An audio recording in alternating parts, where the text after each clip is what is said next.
Welcome to episode 77 of the Guardian 1 podcast. We record live Thursdays at 8 p.m. Pacific, 11 Eastern, right here on twitch.tv/Guardian 1 Network. My name is Remy, and tonight I'm joined by Crimson Warlock. Hey, what's up, everybody? Jez. Good morning. Agrios. Greetings, Guardians. Sharks. No HUD excitement. And returning champion Spanky. How's it going, guys? We are going to be talking about all things Destiny, but first, housekeeping. Hello, Guardians. Thank you all for listening to the podcast, however it is that you're choosing to listen. Be sure to follow Guardian 1 on Twitter at G1Net. That's G, the number 1, N-E-T. You can also take a look at the Guardian 1 website at guardian1.net. If you do a search on bungie.net for Guardian 1, you'll find our forums group, of which we'll also use for both comments and feedback. Once again, you can watch the show live at twitch.tv/Guardian1 Network every Thursday night at 11 p.m. Eastern, 8 p.m. Pacific. If you can't catch the show live, you can search Guardian 1 for the iTunes podcast, as well as go into the Guardian 1 YouTube channel at youtube.com/Guardian1 Network. Guardian 1 is a proud member of the Guardian Radio Network, so be sure to check out their website at theguardiansofdestiny.com. There you'll find all of the different podcasts that's part of the network, including Aim Assist Gaming, TTL Party Chat, Robust Radio, Ghost and Echoes, as well as the flagship podcast Guardian Radio. Guardian Radio broadcasts every Monday night, 10:30 p.m. Eastern, 7:30 p.m. Pacific, on twitch.tv/Guardian Radio. You can also follow their Twitter account at Guardians of D and their YouTube channel, youtube.com/GuardiansofD. That's all I have for now. Moving on. Alrighty, tons of stuff to talk about. This last broadcast by Bungie was really excellent. I felt like both the actual broadcast, what they did, and what they revealed were both very well done. And so in order to get right to the meat of it, let's throw it to Agrios, and then I will cut him off as I see fit. And then I'll throw the questions around to everybody, and we'll all have a good time talking about Destiny, because Destiny is awesome. It's an exciting time to be involved with Destiny. Agrios, what do you got for us? Well, big week. Before we dig into all the new stuff, we're in the last event of the pre-April update world. It's the last Iron Banner going on right now, so that's worth noting. It's a good time to, if you don't need to turn in your Iron Banner weeklies, and this would go for Trials of Osiris, and we've already mentioned in a previous episode the weekly Crucible bounty. These are all great things to save up for legendary marks and rewards to turn in right after the update lands to help gear up and such. So even if you don't need any of the current gear, you don't need to infuse anything, or you figure, what's the point because I'm going to be getting new stuff. If you don't need to turn in the bounties, that's great fodder there. You know what? That's a really great point, a really great tip. Something that I will be doing. I was really excited about this Iron Banner. I was really hoping that class items would be part of this Iron Banner, because I still need it for my my Titan and my Warlock. It was not, and as such, I've just not been interested. I haven't played a single game, as a matter of fact. And actually, I had planned on just completing those 3 weekly bounties and holding off turning them in until the next Iron Banner shows up. But that's a really good point. That's a really good way of just getting some marks. You could pull 75 marks just out of nowhere. But that's per character, isn't it? So you could really save up some marks. That's a really great thing. And there's the Trials of Osiris have the same situation with the marks. So between the Iron Banner and the Trials of Osiris, especially if you have any of the ones from the weeks before, because the marks ones aren't the same week to week, you could really bank a lot of marks that way. That's a really great point, and definitely something that I'm going to be looking into. Spanky was just playing some Iron Banner, and so you were saying that you wanted to get to 5 before you were cut off. What is it that you were hoping for by getting there? I've gotten one before, but I really, really want a really nice iron wreath, or the one of you guys might be able to help me. The shotgun. What's the name of the shotgun? The Yeah. Is that wait? Oh no. Deidre's retort, I believe. Yeah, I think that's right. One of my friends got the absolute greatest roll I've ever seen on one of those, so I'm hoping for one of those two items. I could care less about pretty much anything else that he has to offer. I just want those two things. Got it. Got it. What do you think your chances are? Slim to none. Got it. But you're still enjoying yourself, yeah? Iron Banner's cool, or what? Um, Iron Banner's cool. It's always fun to play. Get a team of six. Your friends go in there and have a good time. But Trials is where my heart is. Got it. Got it. So let's see. Sharks, are you playing Iron Banner this time? Yeah, I'm playing. Actually, I feel really bad because I got an invite from Spanky and I was otherwise occupied, so I missed it. But yeah, I'm playing. It's kind of a bummer. In fact, I was talking to some of the G1 members. Not very many people playing Destiny. Period. But it's kind of understandable. There's not really much for lots of people to play for as far as rewards. This is why I said last week I was kind of bummed out that Bungie had decided to drop Iron Banner now. I think they should have really waited till after the update. But I mean, it's good times. You can maybe get some awesome rolls with stuff, and obviously we can infuse that stuff when April comes around. So I don't know. Get your butts on there, people. Come on, let's play some Iron Banner. Agrios, are you playing any Iron Banner? Yeah, mainly because I had the thought, about the whole banking the marks and whatnot. Figured that was a good plan. So I actually got all three of my characters to rank 5 last time without turning in my weekly bounties. So I have those still there. A couple of them not even quite complete yet. So it'll be really easy for me to get those completed this week. I don't know if I'll really, endeavor for rank 5 because there's lots of other stuff going on I'm into at the moment. But I'll definitely make sure I get all those weeklies completed. Yeah, I'm sitting on a couple of bounties that I've been working on the past couple of banners, just slowly. The only one that's really a pain for me is getting the top score, the top overall score. Like I'm just not that player, you know. You know what? That was never a pain for me until the last Iron Banner. It started to become a little bit of a pain. I think that was in part because I was running with Sharks, but I usually would be able to just knock it out in no time when I went and would run by myself. But due to the new matchmaking that's using less skill based, I was having a tougher time. Even when I was the top of my team and my team was the winning team, the guy on the other team would manage to just barely outscore me every time.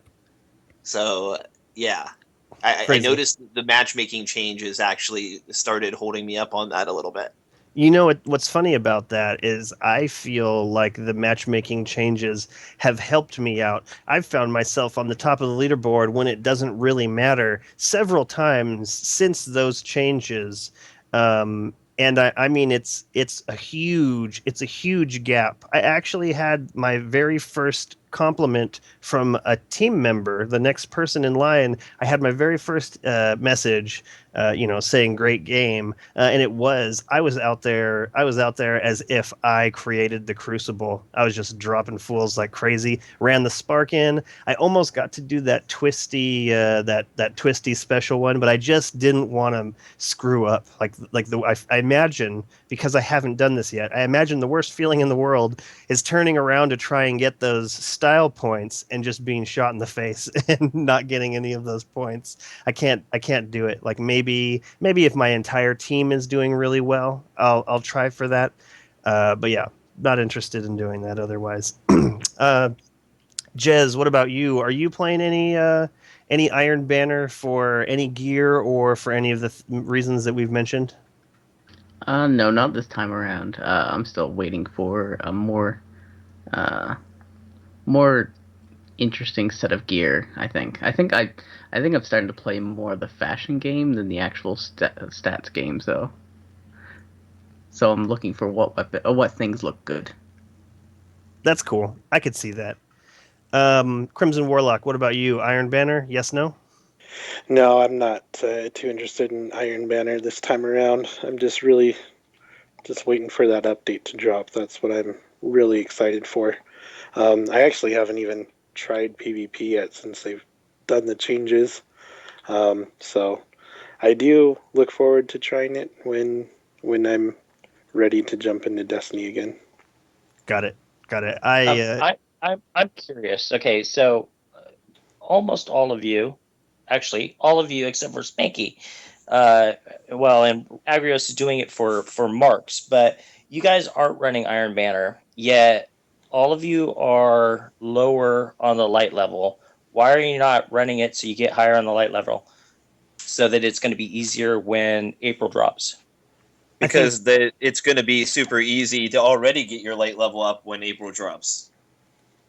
Like, I can go run normal mode King's Fall on all my characters when April drops and get late level 320 stuff all over the place. So it's partially that Sharks. Partly, I feel like it's going to be easier to get a higher light level. Like trying to squeeze out 320 at this point it feels like I'd be wasting my time. Just because you could get something sweet. The first Iron Banner I ran in year 2, I got a 320 sidearm, and it's a beautiful 320 sidearm. I haven't seen anywhere near that number in the Iron Banners since. It sucks. So I just feel like the drop rate isn't as high as I want it to be. As a matter of fact, I just ran my first hard mode Oryx this last week. And I got so much stuff. My light level went through the roof. And so what I would do if I was trying to raise my light level is just go through that. I just do the hard mode Oryx again because and especially with the challenge mode available, you get a guaranteed 320. Like there isn't anything like that in Iron Banner. So versus my time would be better spent in hard mode Oryx, which leads me to say I need to complete that on the PlayStation. So if anyone is looking to play some hard mode Oryx, I'm definitely looking to get that done. Additionally, and this is probably just a great place to put it, and then we'll get back on track. So for the longest time, I've been trying to figure out a place for Guardian 1 to chit chat. Something where there's push notifications because I want to know right that second when somebody says something, because that'll give me a much better a response time. Even if I'm just looking at somebody has said something, I'll be able to start thinking about what I want to say. Like, I love the Bungie forums. I love the app, on my phone that allows me to do it, but there's no push notifications, and I will sometimes go 24 hours, 48 hours without seeing it. And so it just, I don't know, it's not good enough. And so what I wanted to do originally was just find an app that we could all put onto our phone that would be really good. And it's just been this slippery slope of trying these other apps. Like at first it was GroupMe, and I told everybody about this. And then I stumbled upon Discord, and Discord was excellent. It looks great. It feels great. And then somebody else said, well, there's this app called Band, and they have a scheduling option. And Band is awesome. Like, the scheduling option for Band is great. You can put up a event, and then you can have people sign up for this event.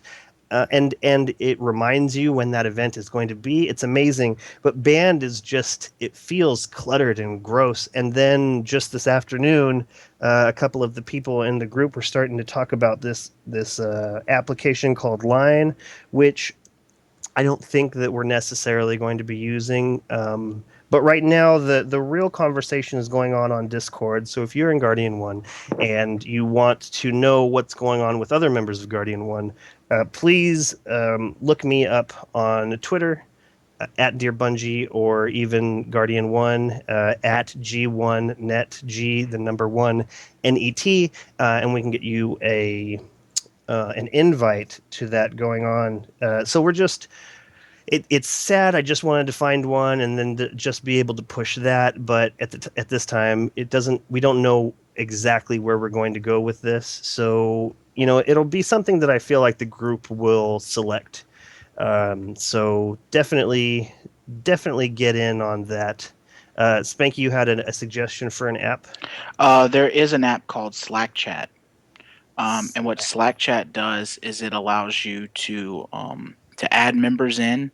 And what they do is once you've added them to the chat, you can have like sub forums almost, and everybody can join one. Like, let's say you have people who you just throw everybody into one big Slack chat, and then you have a section for Xbox, a section for PlayStation, a section for raids or strikes or Crucible.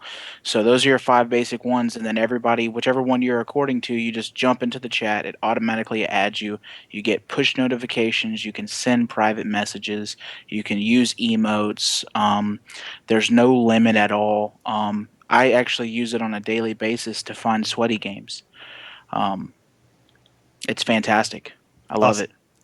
Awesome. Well, I will be looking into that as well. Slack chat is very similar to Discord. Like, Is it?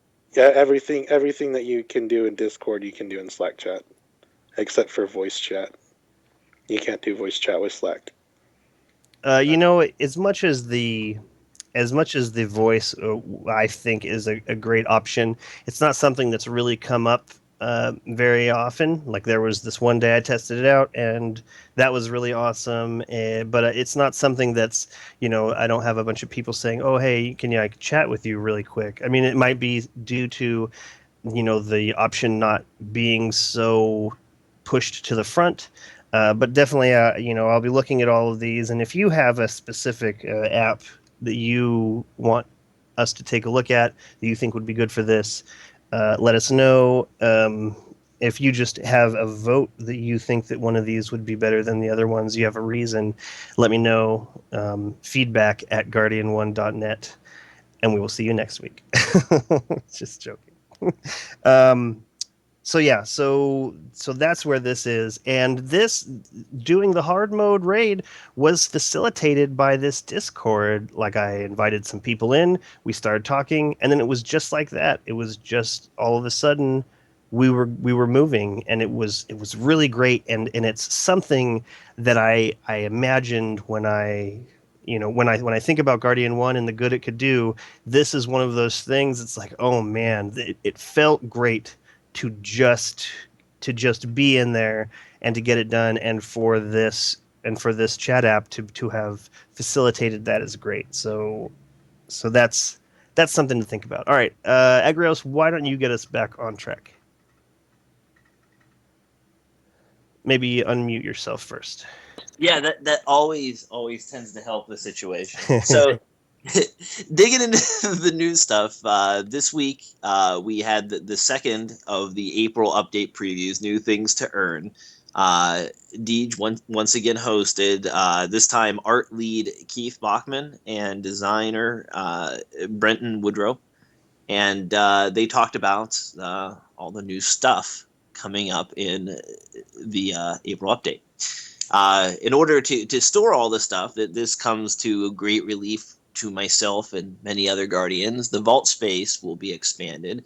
It says they'll be expanded by one additional tab for the armor, weapons, and general items. That giving us 108 total storage space for each armor and weapons.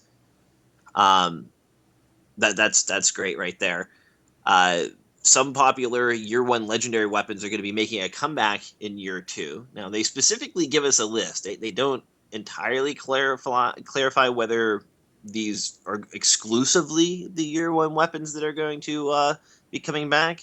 And they don't clarify either, but it doesn't seem like it, whether the old ones will be able to be infused, although most folks are betting against No, they did clarify that. Deej posted on Twitter they are not going to infuse your old ones. So if you have them in the vault, you might as well get rid of them. Okay. well, hold on. Whoa there, This is the Sharks. standard Crucible. Well, there, Sharks. It's still good for, like I wasn't saving all of my old gear for anything other than memories, and it's. I wish that there was a way of looking at how many kills I've made per weapon, like that actual shadow price in my vault, that actual Doctor Nope. Those weapons, I wish I could see how long I spent using them, but I'm not going to get rid of those just because they can't be infused. Although that is kind of a shame. If you get a brand new Shadow Price with the same roll, you're going to keep that old one. Well, Come you're on. not going to get the same roll. That's the thing. That's the reason that they're not allowing Right. the infusion of the old ones, is because they want you to use this new meta, which is a specific set of. You will not see the original rolls that we had from year one. The perks that they're using the new sets of perks on these old weapons. These might be the old weapons. Yeah, but I realize that, but what I'm saying is that there are perks now that outclass those old perks, whether people want to admit it or not. For instance, I in have an some Iron cases, Banner. No, I have an Iron Banner sniper with final round. It's got 3 shots. That's a useless gun. It doesn't matter that back in the day that was tip top awesome gun that everybody hated. in Now that you case, don't you're have right. it. I So deleted my that's versions of that a long time ago. yeah, that's my whole point. So But there keeping are a these lot of old guns, guns that are still useful and unique and can't be replaced and are still good and better in some cases than the new ones. Not many, but there are. Uh, I know, Spanky, that you said that you've got this problem where you just delete everything that you get in order to buy engrams so that you can try and get the rolls that you're really looking for. Are you holding on to anything at all? Is there any gun in your vault that just really holds a special place that you're not looking to delete? Because I can't imagine that this means crap to you. You've already got a completely empty vault. And I'm really curious to know how many people this even affects because of that. Like I know so many people who have not filled up their vault, and I know that this can't mean anything to you. But is there anything? Are you holding on to anything at all? Vault space means literally nothing. If I have at least 20 slots in there, then fine. I don't. There's never been really a need for more than 20 in my opinion. But there's not really a gun that I'm holding on to. No. Um, I I've deleted all of my year one stuff. On Xbox, I had like 7 Her Benevolences that were all perfectly rolled for different situations and different maps. I That's had three. awesome. Had 3 Fell Winters that were all rolled perfectly. Shot package knee pads, rangefinder knee pads. I had one. What did it have on it? It had shot package and something else. I want to say Grenadier maybe. But I had tons of year one stuff, and I derped when Taken King dropped and was like, oh, I'll never use these ever again, not realizing that I would go headfirst into competitive Crucible where your Matador and your Fellwinters kind of rule the maps. Got it. So, Got it. So you are feeling a touch of remorse for having mhm. gotten rid of some of those. Man, I would love to pick your brain on some of the things that you're talking about. You're talking about you had 7 perfectly rolled for different maps and different scenarios. That level of gaming is very exciting to me. When I'm looking at the weapons in front of me, I am almost always looking for a passive option that will fit an overall need. But what you're talking about is really exciting. And it's so crazy to hear that vault space means nothing to you, because it's been a thorn in my side forever. um, Sharks, what do you have? What are you holding on to? Like, I saw a picture of your vault space, and it was at some point all rocket launchers. Does this mean anything to you? A third tab is huge. But what are you holding on to? Okay, so what am I holding on to? I have the helmets from Iron Banner for all 3 characters. the original ones. I have the original chess piece for my Warlock because that was the only one I liked. And I have a Deviant Gravity, a Shadow Price, and oh damn, I can't think of what it's called. The sniper from the Queen's Quest when she first originally came to the tower. Those I do have other bits and pieces that are in my vault, but pieces that I could care less. If somebody went in and deleted my vault today, as long as I have my guns that I have on my character to play PvP, they could take everything else away right now. I'm over. This is actually something that kind of pissed me off with what Deej was saying during the stream, and I was gonna wait and bring it up then, but he kept saying, "Oh, for all you collectors out there, you'll have all this to collect, and we're gonna make your vault space 100, plus on each tab." But the thing is a real collector, which originally I was collecting everything like Agrios, like you were, but real collectors got screwed over a couple times in updates. Um, nobody's going to collect. So, if you've got stuff, good on you. I mean, it's pointless gear. It's gear that you can't use, and it's kind of cool. But I mean, really, the update for a bigger vault space, I'm with Spanky. I could care less. It doesn't do me any good. Not really. Crazy. I'm with Sharks in this complaint over their bipolar relationship with collecting stuff. Like they literally go from like I can find videos. I will back this up. I will find a video if someone wants me to, where they literally go from one breath telling you, well, that's like a privilege of having been there and collected something, Yeah. into the next breath telling you, well, you gotta make the hard decisions, gotta delete stuff. Like literally one after Right. another. And And that just, that's summarizes that's their my whole relationship with it. yeah, and that's my whole big issue with it. Like, okay, so I logged in to see exactly what I had in my vault. I I kept each burn gun. So, I have raid guns and all that stuff. But in reality, none of this stuff is really any good unless you go back and play that stuff. And I mean, who's really going to do that? If you use that stuff in like a Nightfall, it drops you down so low that it's going to take you longer to actually kill with a burn gun than it is to kill with, a fully upgraded whatever gun you're using. So, yeah, that I don't know. It really irks me. Deej said it a couple times. Ooh, for your collectors out there, for you collectors out there.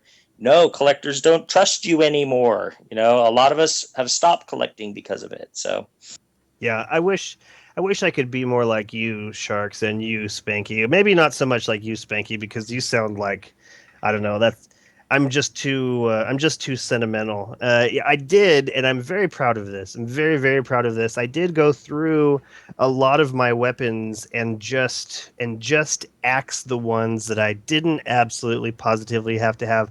Like for instance, I had 3 of these really sweet pulse rifles from the first expansion, and I didn't really like them per se, but they were such great rolls. Like I just couldn't even imagine deleting any of them. And then I said, you know what?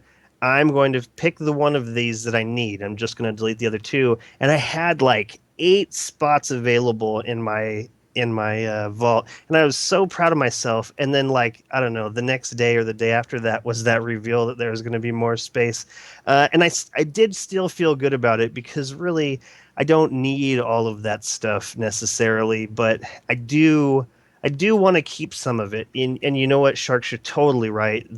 I took out my Oversoul Edict my Abyss Defiant to use on a burn, and it was like so underleveled. It was so underpowered that when I went back to just a regular gun, I did so much more damage. So yeah, for the longest time, I thought for certain that it would be, still useful. But I don't know. I remember getting those things, and so I'm going to hold on to them. I'm going to hold on to everything that I can. And in 9 years and in 8 years, whatever, I'm going to hold on to these things and I'm going to remember them. I mean, how much further can this go though? I think that it's great that they are adding another tab, but I don't know, in the next update, are they going to add another tab, and how far will they push that? So, Well, if you look at what they've been doing, every time they brought out a big update, which this basically is, they've added vault space. So maybe. you know what? I'm in. There's some skeptic out there that's probably like, they said they were pushing it to the limit last time they added stuff. How come they Right. can do it this time?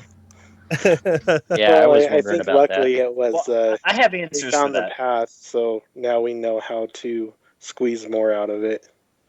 That's true. I'm glad that Well, they've been able to, but my 2 cents is, yeah, like just the whole discussion we've been having. No, I'd love to collect things, but there's no point anymore. Though I am going to keep my Vault of Glass gear, just so I can wear it later. Even though it's something you can still go and get, I've been thinking about deleting some of my raid gear just because I can go back and get that. They didn't change that. You can go back and get Vault of Glass gear right now. So do you really need it? I mean, not that you. I mean, you'd have to go back and deal with the RNG of trying to get those things again. Yeah, exactly. But no, I pull out my Vault of Glass gear every once in a while and just wear it around the tower. So what does your vault look like, Crimson Warlock? Are you full up on squirrels? Are you excited about this third tab? Um, Not anymore. Mostly, like my whole vault is actually full of infusion fodder, and with the infusion changes, I'm so happy. Like my vault's gonna go from practically full of guns and armor for infusion to like having my raid sets, and that's it. Like that's all that's gonna be in my vault. That sounds Pretty pretty soon. exciting. That sounds pretty exciting. Jez, what about your vault space? Does this mean anything to you?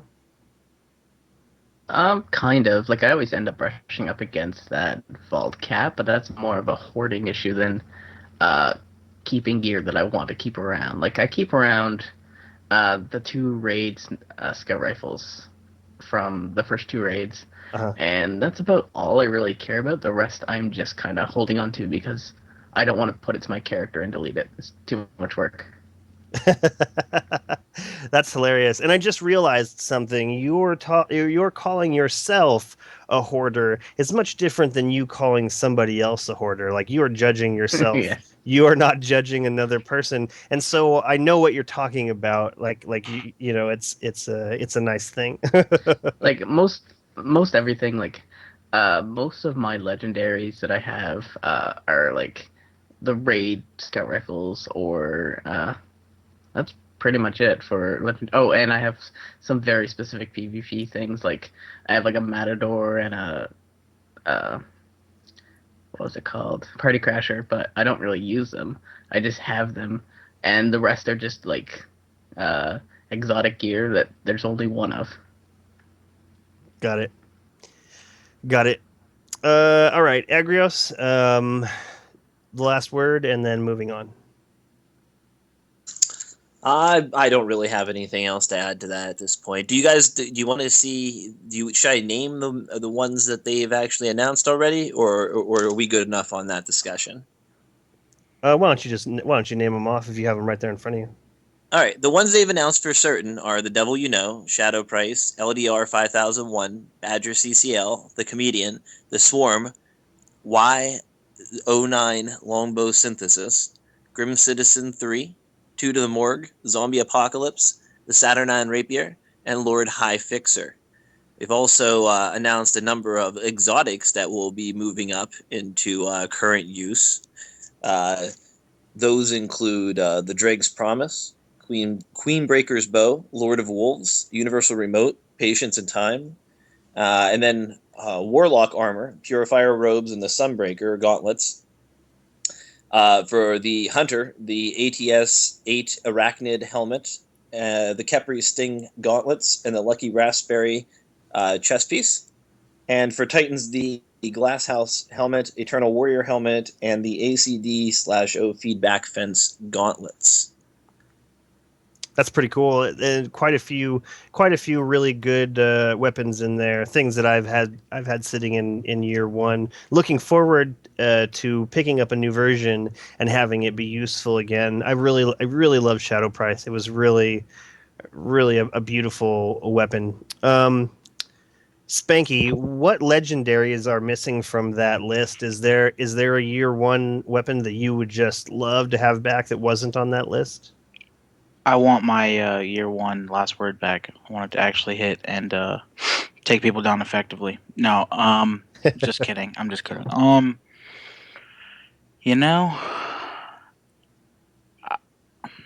I can't really think of one. I mean, they brought the two things that I really wanted back, which was the longbow and the LDR. Because back in year one, believe it or not, I never sniped. All I did was shotgun.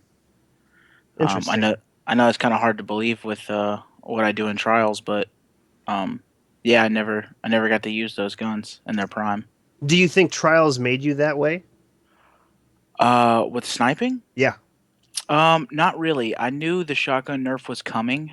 So before I even really started getting into trials, uh, I realized that that I needed to make the switch over to another secondary that I could get comfortable enough with and challenge different situations. But the problem with that was finding a primary that worked for those situations as well. Um, Oh, yeah, I could see that. so like whenever I ran shotguns, most of the time I ran like Thorn or I would run the multi tool a lot. That was kind of like my go-to with shotguns was the multi tool because one I could get up in your face faster. Two, I used blink, so my blink I would blink farther when I did blink. Several different things so I could kind of engage the opponent faster. Now it's a little different. I use blink instead of aggressive. It's more defensive. It's to evade rather than attack. Um, and also I just kind of use the last word defensively instead of aggressively, like I used to use my primary and secondary. If you've noticed through most of my gameplay, it's all defensive work now. Sometimes it's aggressive, but most of the time I'm kind of just sitting back waiting for them to make a mistake before I engage. I did spend some time in your stream, and I was really watching the way you're using it. The last word is something that I've really wanted to use because I've fallen to it so many times. And watching how you use it, it seems pretty exciting because you're right. You know, if they're going to get up that close, then they're going to find a face full of bullets, and that seems excellent. And it makes sense to have something that's not so long range going, back to back with a sniper rifle. That seems like a really great synergy there. Kind of like I oftentimes use a scout rifle, and therefore the sidearm is a really good versus option there. Like I have both of those long range and short range covered. Um, Sharks. What is missing from the legendary list that you'd like to see come Um, back?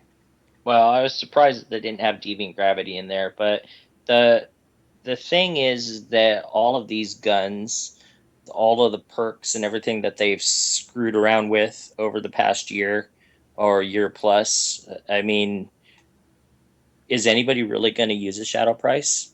Maybe not. It might not be viable if you're talking about using it in Crucible or whatnot. So, I mean, I don't know. I think that they should have never gotten rid of any of this stuff. To be quite honest, have a lot more variation. Give people a choice. If they want to rock one type of gun, let them rock it. So Well, they should bring them all back.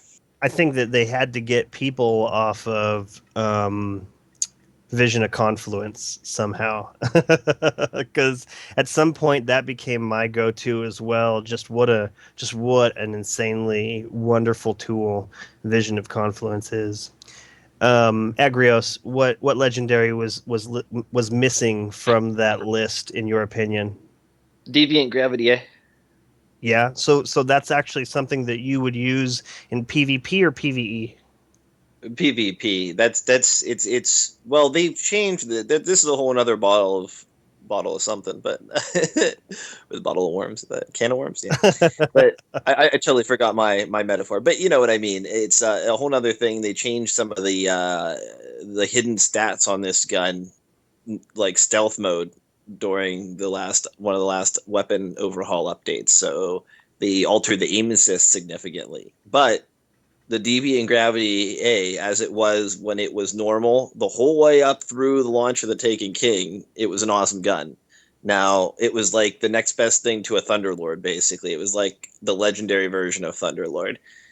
And they did, however, stealth nerf the aim assist significantly on it out of nowhere for no real reason. So that kind of hurt it. Got it. Jez, was there a legendary missing from that list, or did they have you covered? This is gonna sound kind of stupid, and it's very much a vanity I want. I can't wait for this. Definitely wish Deadshot Luna was there. Oh, that's not a bad one. I really enjoyed Deadshot Luna. I've saved one with that sweet full auto that's crazy Basically fast. That's not a bad one at all. That's a good one, Jez. Crimson Warlock. What legendary was missing from that list? I don't really know. I didn't really pay attention to too many legendary guns in year one, because once I got my bad juju, there wasn't any other gun for me. So I'm kind of excited to try these other ones again. So. Awesome. Very awesome. Excellent. Agrios, moving on. All right, so yeah, moving on. We just finished. Did we get through the exotics? Yeah, we got through all the exotics. So big announcement, big change to the way we will handle these new these weapons carrying over. They'll need things you have in your inventory on the upgrade. Infusion will now not be a percentage of the upgrade. This is huge for the most part. So if you have a 335 helmet you get on day one, you can infuse that into anything that can accept infusion, and it will go straight to 335. That's really big news. I love the way they revealed that on stream. It was funny looking in chat because everybody was giving their answer like, "Oh, 230 is what this is going to be."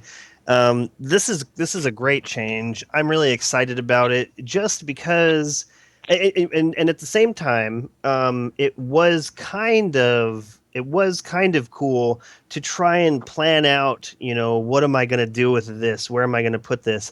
And now it becomes a very, very simple game of this is going right to that. Spanky, what do you think about this? Is this excellent or not?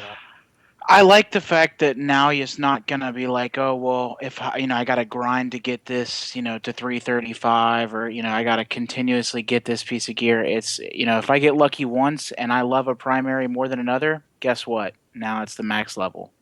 I don't have to keep getting lucky. I think that's the hardest thing for me is I just hit 320 2 days ago. No, it was yesterday actually because I did the hard mode. So I was hoping for a helmet. So I mean, I've probably dumped several 320 pieces of gear from my other characters. Like, my Warlock and my Titan right now are suffering. Like they have almost nothing, literally almost nothing. Simply because I needed it all to get my Hunter to 320. So now that I don't have to continuously grind for that higher stuff, makes my life so much easier because I hate PvE. That's funny. Sharks, what do you think about this? Yeah, this is awesome. Okay, so this is a true fix for collectors, because this way you're not going to have your vault jam packed with crap. You can just upgrade it. And for them bringing back all these extra guns, it gives you a chance to put everything into one gun, see if it actually is a really good gun, see if it's viable to use. This is one of the best things that they've done in a long time. I was super, super stoked when they announced this. Excellent. Agrios. Yeah, I mean, this is great. They should have been doing this right along. I think this deterred a lot of people. Good pair of boots on. Yeah, I think that this is a great step forward because it speeds things along. When you end up running those things like Spanky was saying, he had to dump so much from his other characters into his hunter just to get that hunter up. Now there will be this ability to raise all of these in a certain amount of time. And what this feels like is the infusion system was like a step in the direction that makes sure that people don't go crazy with it. And then when they looked at the numbers, they realized that it was too unforgiving of a system. And when they went back and looked at, well, maybe what if we just give them the entire it's a system in a game that makes you feel bad, and that's not good. right? And so you So- have to hold on to some of that stuff for the longest time to even make it work. Right, and like Sharks has a point. This is going to help clear up a lot of inventory space. People holding things for infusion fodder, and also holding things just like in my situation where those 317 boots are trash. I'm going to instantly, as soon as the update hits, put those into a good pair of boots I have, so I can start, continue playing with that character with a good pair of boots on. Yeah, I think that this is a great step forward because it speeds things along. Like when you end up running those things like Spanky was saying, he had to dump so much from his other characters into his hunter just to get that hunter up. Now there will be this ability to raise all of these in a certain amount of time. And what this feels like is the infusion system was like a step in the direction that makes sure that people don't go crazy with it. And then when they looked at the numbers, they realized that it was too unforgiving of a system. And when they went back and looked at, well, maybe what if we just give them the entirety of it? Vault space was cleared up quicker. They had a much greater forward momentum. Jez, what do you think about this? It's definitely what they need to do, but I'm definitely with you that they had to see the data before they realized that this was a viable way to go without like messing up the entire economy. Right. They didn't want to just hand everybody everything that they wanted. There needs to be a progression there. There needs to be some sort of grind forward. Yeah. Awesome. It was the trade off of using the things you want or using the things that make you overall better until you can put the things that you want as what is better.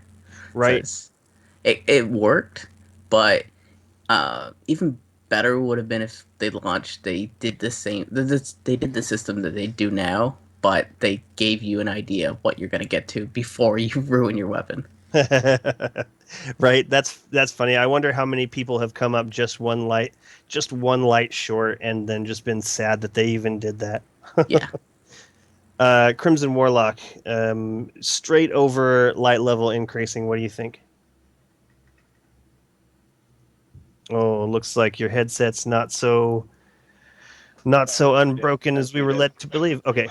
I'm excited for it. I will say this though, this light level change that they've made in a lot of ways is kind of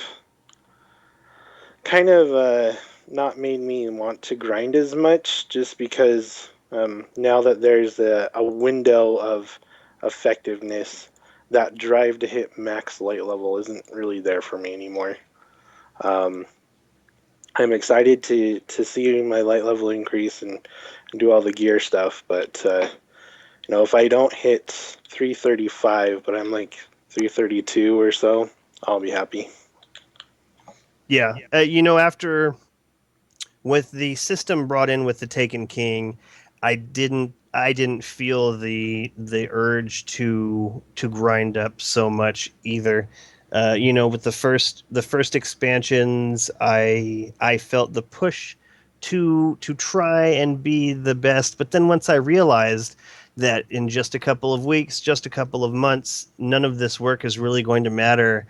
I feel like it's a really good thing that Destiny plays so great, and that I love the setting. I love the I love everything about Destiny. I'm absolutely in love with Destiny. So I'm no longer trying to push for that highest light level like you're saying. I'm just enjoying my time in there. Although I will be making a much greater push thanks to these applications we've been using and just being able to coordinate so much easier, finding people to play with. It feels really good to level up and to push in that direction. But yeah, I'm at no point have I even considered ever being 320. The first I even thought about that was when Spanky ran me to the lighthouse and I started getting gear that had like a really large amount more of light. It pushed me up to 310 on both of my hunters, PlayStation and Xbox, and that's when it was like, oh well, 310 is like hard mode Oryx, like ready, like that's when you should go in there. And so once I went in there, it just all started being handed to me. So I have been started thinking about it recently, but yeah, I'm not pushing in that direction very much. Agrios, last word, and moving on. Yeah, I don't really have anything else to add to that in particular. Places to get the 335 light level gear Yeah. include Iron Banner, Trials of Osiris, Exotic Engrams, the Court of Works, the Challenge of the Elders, of course, and strike unique items. So I imagine, this. I don't know if this was meant to only mean the new strike unique items or all strike unique items. Like for instance, the Silent Flayer cloaks, and they have the Treads Upon Stars right now that drop are strike unique items. New strike unique items they announced were in particular the Taken Look weapons, which are words from the new Winter's Run Taken-ified Archon Priest strike. And that leads us into the rest of the new armor pieces that we're going to be getting. There are 4 distinct new sets. Well, 5 distinct new sets, I should say. There are the Desolate armor pieces, which are the Taken Look armor pieces. There are there's the Spectre armor sets. There is just a original base Spectre set designed for each class, and then there is a Spectre set for each faction designed for each class. The Taken Jitter emote is unlocked when you have a complete set of Desolate armor. And on these new armor sets, you can use what is called Chroma. Chroma is available in 4 colors. It's essentially a special kind of shader that goes on each individual armor piece and works in conjunction with current shaders. As in, current shaders will not affect your chroma, and your chroma will not affect your shader. They'll both be visible. The chroma is available in white, blue, yellow, and red. You don't have to. You can wear all mix and match pieces however you like. So you can be multiple different colors or whatnot. And the new design sets they tried to go for a distinctly different look with the Spectre design sets for each of the different classes. The Hunter, they went for a cold weather fur-lined look. The Titan, they went for an organic rounded look. And the Warlock, they went for a more graphical shape and streamlined look. And what do you guys think about all the new armor options? Okay, I was just going to stop you there. All right, so first off, the higher light level dropping from Iron Banner, Trials, Court of Oryx, the Challenge, and the specifics, and the exotic engrams, that is really awesome, because so many times, I'll get an exotic engram and I will undo it, and I'm assuming that it's not just going to drop at 320 all of the time, or whatever the highest light is, the 335. But the fact that they can really goes a lot further to pushing me to want to do that. Now, the question is if they're going to have it level gated like they currently do. Like, if you're under 310, exotics drop, decrypt under 310. Once you hit 310, they all decrypt over 310. I wonder if they won't decrypt up to 335 until you're over 320, for instance. Yeah, that's a really good question. Something that we're definitely going to have to wait and see in the future, but it's definitely a step in the right direction, especially for all of the different ways you will be able to get the end um, level of gear. That's Now, really one thing I did realize I forgot to note, I should note in there real quick, and it's because it was a special note here. The King's Fall hard mode raid will also eventually award 335 light, though when the update itself drops, as previously noted, it will only have 330 light maximum awards. There'll be That's a hot. also for but that's also for all this other stuff that you're talking about right now. They I said don't think that. Yeah, no, they did. They said it's the hot fix will allow everything to drop 335 because originally it wasn't going to. So we'll we're have to not. double check that because I was pretty sure it was only the King's Fall hard mode raid that applied to. No, it was all of that stuff they were talking about. um so yeah, so that's definitely really cool. And the chroma, my question about the chroma is why isn't there purple? Okay, I get it. You want to add in other colors, but I mean, we have solar, which is red. We have arc, which is blue. Where is the void chroma? Like, why yellow? Why white? These things, they sort of bother me. Just because it would be really cool to match that up. Um, Well, they Spanky, explained why they went with the white. They wanted a very neutral color. okay, well that's cool. Then add the white in there. But what's up with yellow instead of purple? I, I I think they went with just primary colors. To be honest with you, Yeah. um, they went with the basic ones because realistically, once you add black in there, with blue, yellow, and red, you can make just about every color on the color wheel. If I'm not mistaken. So what you're saying, if I'm hearing you correctly, is that at some point we might be able to mix these up, or we might see other colors. Yes, sir.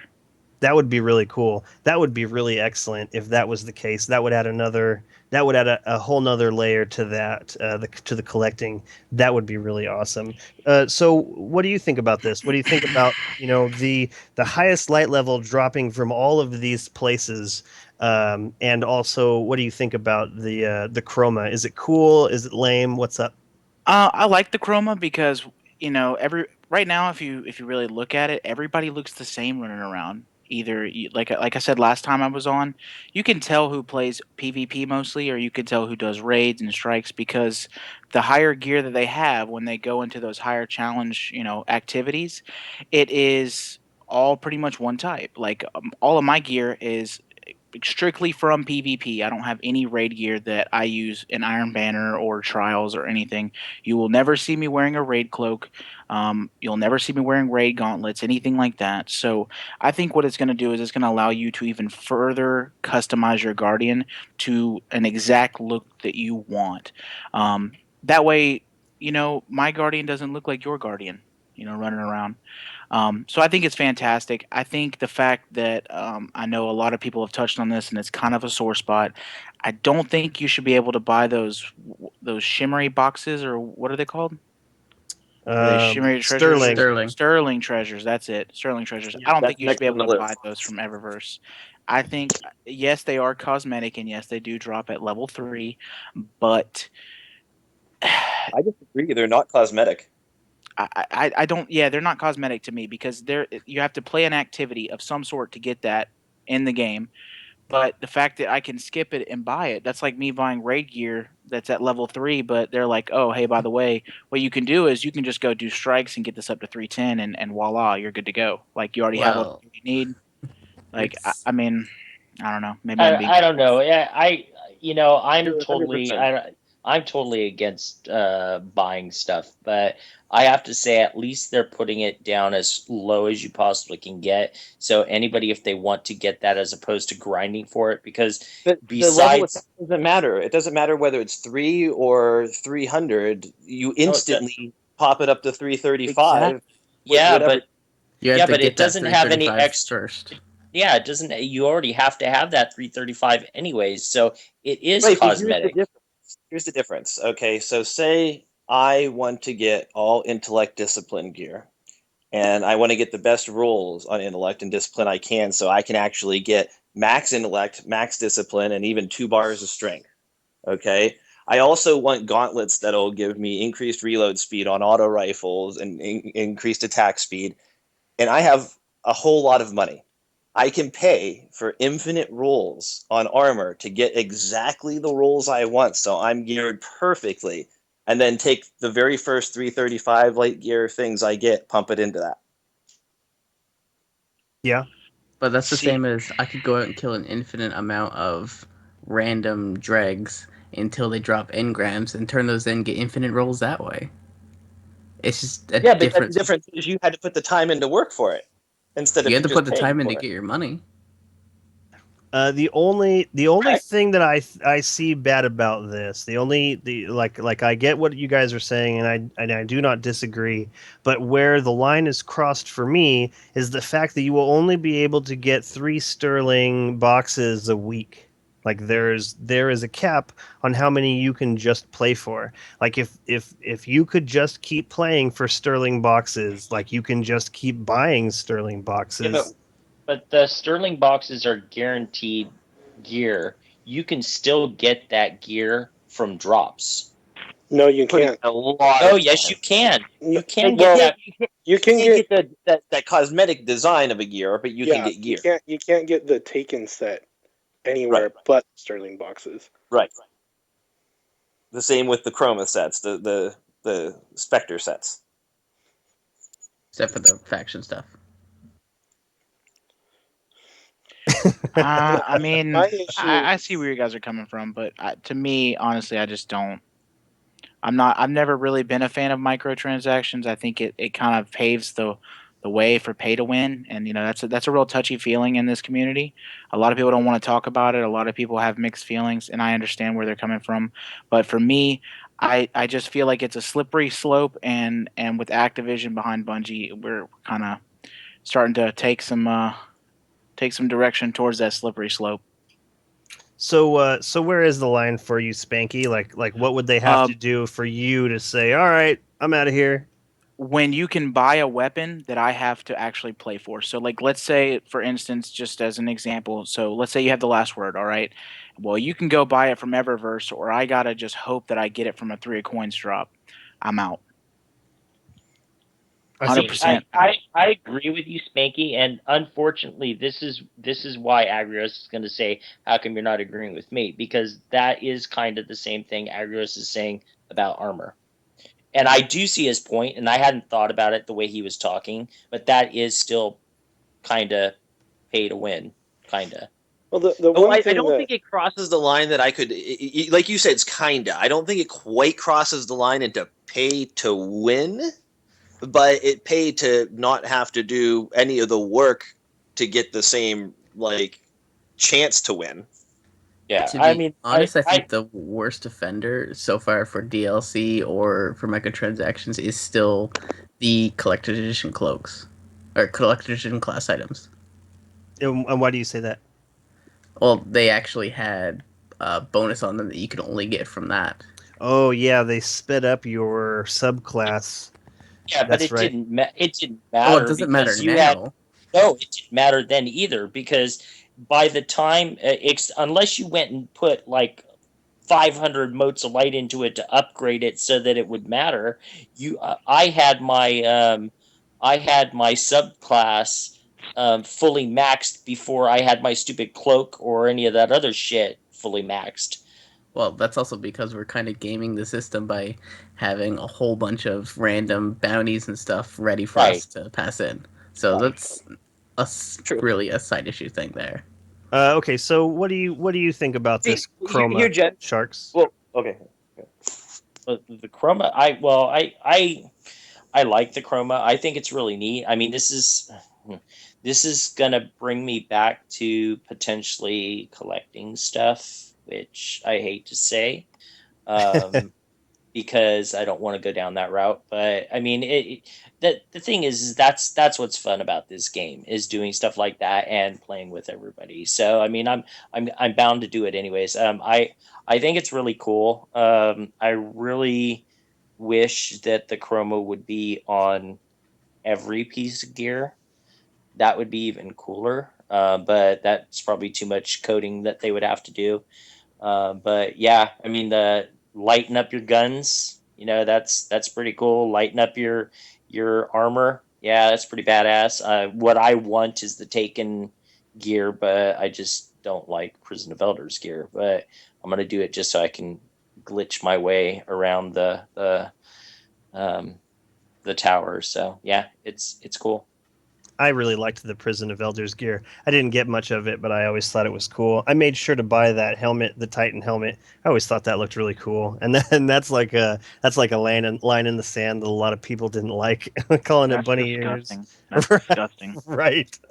There it is. Agrios, you had something to say, and also, what is your take on this chroma? And there was something else that was part of this, but I forgot what it was. Oh well, Oh, I it was gonna was say the something in. it was the light level. It was the highest light level being dropped from so many different activities. What about the light level of the things being dropped from so many activities? I believe that I had packaged those two questions, like what do you think about all of these different things giving out the light level, and also what about this chroma? Well, then I'm going to throw my 2 cents in on that before Agros does. Do it. That was the one thing. No, that was the one thing that I said last week. I said it was really dumb that they had only done it in Prison of Elders, and obviously they're not listening to me to change it. But I mean, that's so smart of them to do that because it's going to make everybody play all this other stuff and not get bored. That's all I had to say. Got it. Agrios.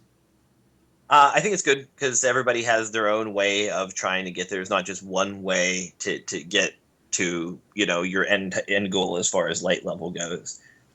We do need to get some clarification over me and Shark's debate over whether it's just King's Fall hard mode or everything that I listed that won't have the 335 gear at launch, because I'm pretty sure it's just King's Fall hard mode. So these other ways will be the ways you get 335 right when the update launches, but we need to clarify that.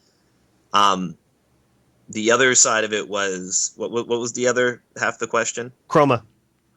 Oh, chroma, right. The chroma's cool. I'm not a huge like fashion guy. Like I there are certain things I'll lock into. Like I really like that, but like, Destiny's kind of like we've talked about killed my desire to collect at this point. Yeah. So whatever. I'm more interested in like my Sterling Treasure boxes will be me about getting better rolls on things to have the ideal loadout for me than it will for anything else. That'll just be another source of that potential thing for me. Yeah. So they're neat. Gotcha. Jez, what do you think about all this? Well, yeah, it's definitely useful to have the King's Fall gear not drop 5 light levels below. That was kind of silly, but yeah, it's nice to have more avenues for the high level gear, but hopefully it doesn't become too quick of a grind. But the other thing is, for the chroma, the only thing I'm sad about is that the only way to get them is through the Sterling Treasure box, but I can't wait until I get that as a Nightfall reward. Oh yeah. They're probably not going to do that, but that was the best thing about those horn kits. Yeah.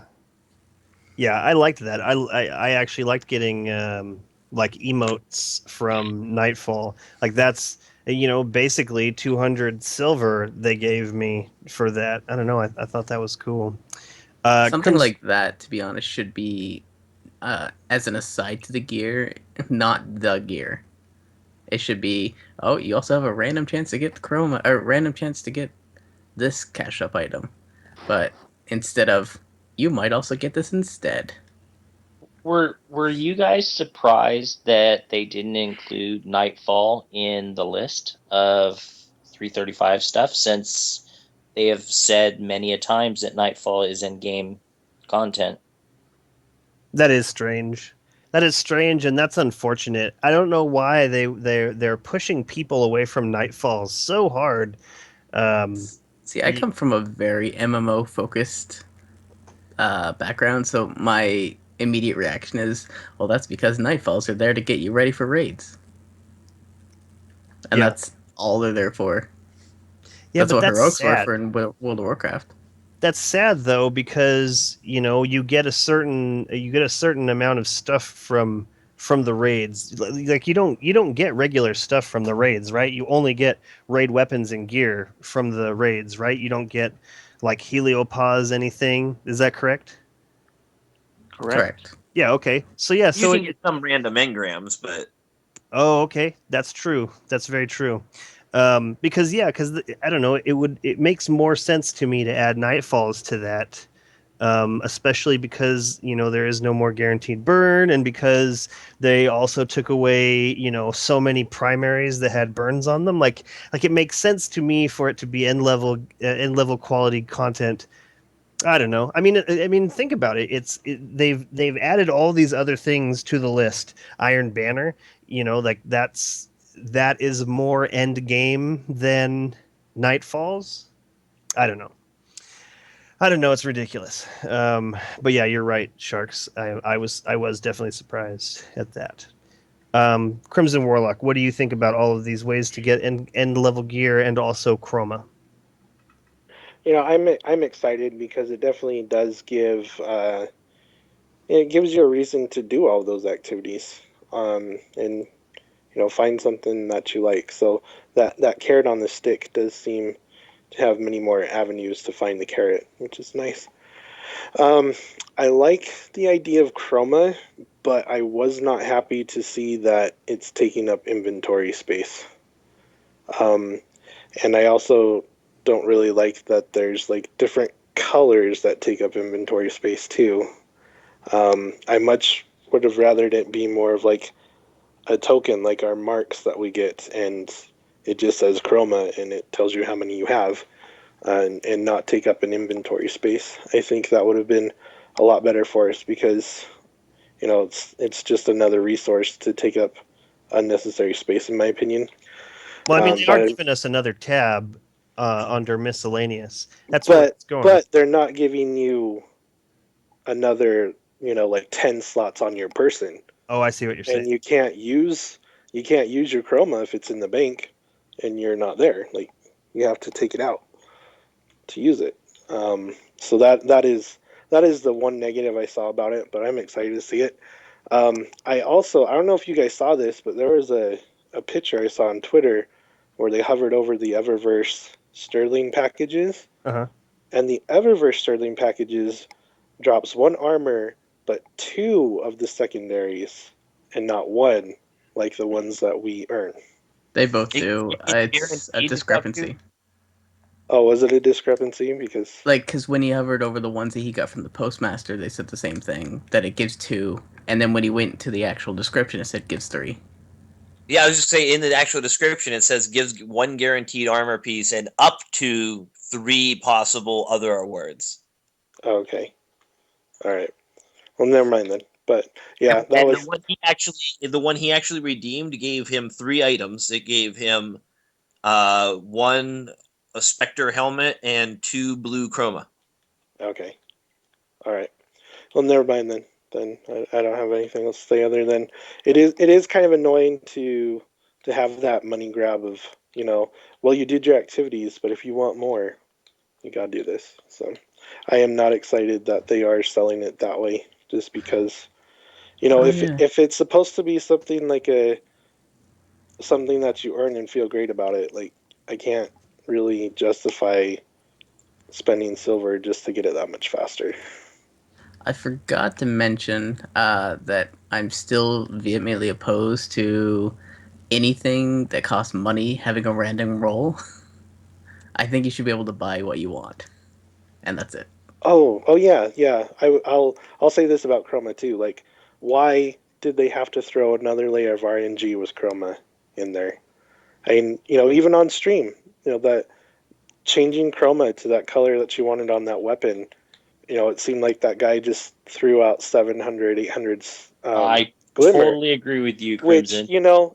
the thing that sucks about that is, okay, it's another glimmer sink, which is understandable, but when you throw out 10,000 glimmer because RNG is not kind to you to get the same chroma set on everything that you want, that's really, that's just not fair to the player.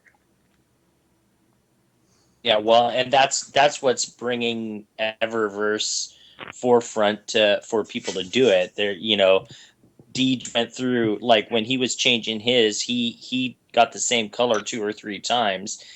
Somebody only gets three in a week. Oh, well, they want to do that. They're going to go to Eververse and buy it. Yeah, I totally agree with you, Crimson. It's a bunch of BS.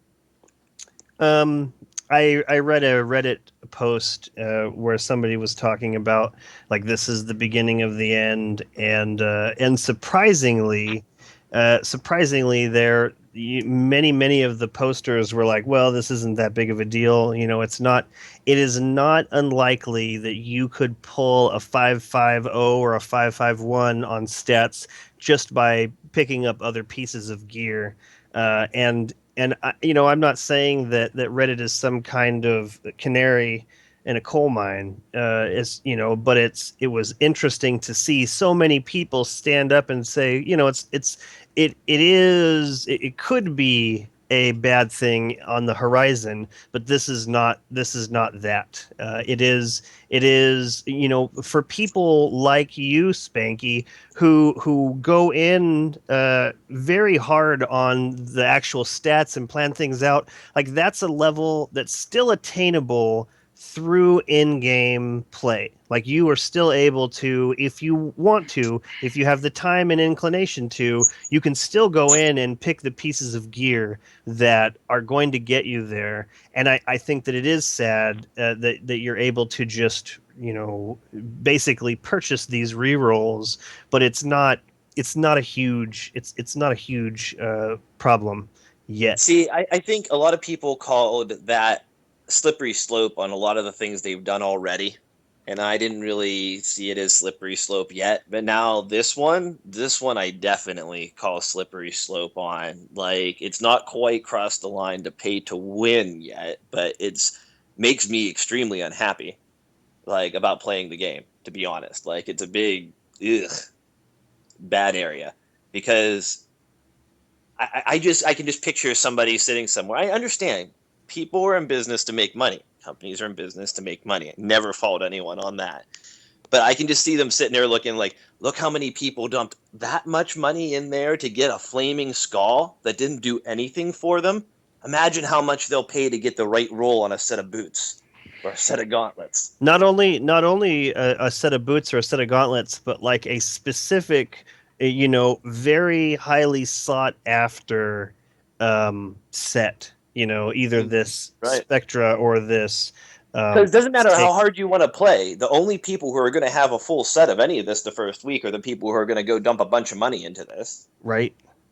How dedicated of a player or how good you are. How much are those boxes? Do we know? I didn't. 200 silver. Yeah, so they're $2. Because I could see $2 it myself. gets a little cheaper. I could see myself buying some of these. Like, I want that ship. I want some chroma. I've been thinking about going back and buying the remaining sparrows. Do we know if they were still selling those sparrow toolkits? Yes. Yeah, they are Yes, still they selling are. those. They showed them on the actual stream that they would be continuing to sell those. Got Now some details into Sterling Treasure. We never went over this. Was we did mention that you're guaranteed one thing, and it did say in there up to 3 possible other things. The other things include chromas, ships, class items, rep boosters. They did say that rep was already going to be significantly boosted to help unlock newer levels of the Vanguard and such like that, because that's where you'll be getting your year 1 weapons and things from the legendary engrams. And the Sterling Treasure boxes, you'll be able to get 3 per week without having to buy them. 1 from the weekly Crucible activity, 1 from the Challenge of the Elders if you're able to complete it, and 1 from the Postmaster will just have 1 for you each week. Got it. That's pretty cool. By the way, I don't think it's a challenge that gives you the Sterling Treasure. I thought it was the 41 version. It is. Oh, It's maybe the 41 version. correct. Yeah, you are correct. That is my error. I thought they said the challenge in the stream. That's what I noted here on my notepad. Maybe they misspoke in the stream, or maybe I misjotted down. Really quick public service announcement. If you were like me and did not put very much time into the Prison of Elders the first time it came around, / since then, there was an answer. Dato asked a question about whether or not those pieces of gear, and I realize now that Yep. Agrios was going to get to this. Yep, that was next on the list. But I've already started talking, so let's just sit back and listen to where I ramble with this. But the items that he had previously, the ships and shaders, they aren't going to be discontinued, but you will be getting them from the packages when you rank up his when you go around the rank once. So if you know are how well that works for faction ships and things. right, absolutely. And so luckily last week it was really awesome. I got to run with SDF Lawn Boy and also SDF Creamy, and they ran me through Prison of Elders once. So that puts me within 1,000 points on both Xbox and PlayStation to pick up those ships, which is really what I was hoping to get. Yeah, I'd love to just have bought those shaders, but that will be a cool bonus if that shows up. Like, none of those shaders really jumped out at me. They look really sweet on the thumbnail, but when you apply them to anything, they don't really look that great. So definitely, if you are interested in getting those things done, do it now, because you only have 2 more weeks before this drops. I think only 2 more weeks. So you're looking at, what's that? I was just going to say the lowest level Prison of Elders gets you 200 rep. The next level gets you 300, and Skullus gets you 500. Right. So 1,000 points. And so I need to run that with you, Sharks, Agrios, ASAP. I want to get it done out of the way. Yeah, Lomboy says even did a round without him at the controller. I had to change a diaper, and they totally handled it. It was really awesome. But yeah, I'm going to get those ships. I don't want to leave that up to chance. And I'm also going to be picking up all of those class items, because I don't want to leave that to chance either. So Agrios, let's go. All right. So aside from that, on as far as like changes to things that were already there, they also said they're going to update things such as like the missing ghost shell images, the Crimson and the Taken Ghosts don't appear like in the exit screen or when you detail on them, for instance. They also are adding a feature where you can turn the HUD off. Now, I know a lot of the content producers out there are going to be quite pleased at this, and I figure while we're mentioning this, I might as well mention the 2 movies of the week this week. They're both fairly impressive and very creative. The first one is an animation featuring exotic weapons in Destiny. Very creatively done, well done. And the second one is a very kind of just a dramatic cinematic of a lot of the moments in Destiny, and it was very, very well done. And I thought it was very interesting how they did it. Almost, it's a very Guardian-free video. You don't see very many. I think I realized at the end, I'm like, I didn't really see hardly any Guardians in that whole video. So both of them were excellent this week. Awesome. Wait, Spanky, HUDless activities. Is this interesting to you or no? I don't think the HUDless portion is entertaining to me. But I do like the fact that I saw that there were multiple settings, so you could go from high to medium to low, which I think is fantastic because sometimes I make jokes with a lot of people, but I do play on Larry. He's in the chat. Larry Hoover. His name is Larry Jules on PlayStation. I play on his account sometimes because he doesn't have that much time to play, and every time I log into it, I always make a joke because his HUD is set to the brightness of the sun. It like illuminates my entire block whenever I go into his profile. So I like the fact because I play on like one brightness. Like I don't play with the screen very bright at all, and that's just due to the situations that I play in. But the fact that I can make my HUD even more dim so the area of my view is even farther is awesome. Because, like, let's say, for instance, I'm in the Last Guardian standing in Trials. That little yellow stuff that pops up to tell you that you're the Last Guardian standing immediately is so annoying. Oh my And god, I totally agree with you. It's gotten me killed before. yeah, and that's the thing, is it's distracting, and those distractions can cost you the game. Sharks. I mean, if you really want annoying HUD, play The Division and extracts a whole bunch of stuff because it like pops up in the very middle of the screen and it covers like half the screen. Yeah, that's bad too. Sharks, HUDless activities. Is that awesome or no? Oh yeah, I think it's great. Anything to get those names and those icons off the screen to actually see this beautiful art. I'm constantly, trying to figure out ways to get a picture of a certain scene or whatnot to use on Twitter or to use in a video or whatever. So yeah, this is totally awesome. I wish they had done it a long time ago. I mean, this really opens up the doors for people to do more videos like what they're kind of asking for movie of the week. People go out there and do it without seeing the name above them. So yeah, it's pretty cool. When Destiny first came out, I had this idea to do like a first person blog, like create a story driven YouTube content, and this would be like I could add my own overlay and it would make it seem like this is like my helmet cam. Like I see so much awesomeness in the future with this, especially when you have things like you have readouts on many of these guns that tell you how many bullets you have left.